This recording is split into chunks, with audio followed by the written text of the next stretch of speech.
hujan dan musim kemarau. Yang kedua, Hindia Timur atau Indonesia yang pada masa Belanda disebut dengan Hindia Belanda telah lama dikenal sebagai daerah penghasil rempah-rempah. Yang kedua, sebagai daya tariknya atau sebagai motivasinya itu adalah 3G. 3G tersebut adalah yang dimaksud adalah kekayaan, kekuasaan serta penyebaran agama atau kesuciannya. Proses kedatangan bangsa Barat ke Indonesia dan reaksi bangsa Indonesia pada masa itu. Yang pertama itu kedatangannya bangsa Portugis yang datang ke Indonesia.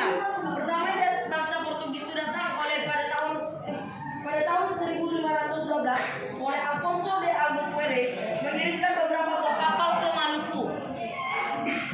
Jadi kita dapat menyimpulkan dari masa penjajahan sebelumnya, Maluku atau bagian Indonesia Timur dapat kita simpulkan sebagai daerah yang menghasilkan rempah-rempah, dan itulah daerah yang akan dicari oleh penjajah-penjajah berikutnya.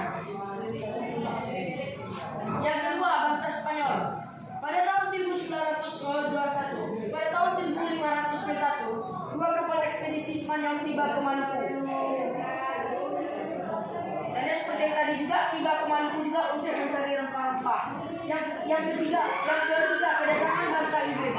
Pemerintah Inggris pertama kali dilakukan oleh Francis Drake dan Thomas Samuel pada tahun 1909. Bangsa Inggris kemudian membentuk kongsi dagang untuk membentuk perdagangan dari wilayah timur dengan East India Company atau mirip juga dengan VOC, tapi ini adalah bentukan dari Inggris. Dan terakhir untuk kedatangan itu bangsa Belanda. Seperti yang kita ketahui, bangsa Belanda yang telah menjajah selama 350 tahun. Bangsa Belanda pertama kali datang ke Indonesia pada 22 Juni 1596.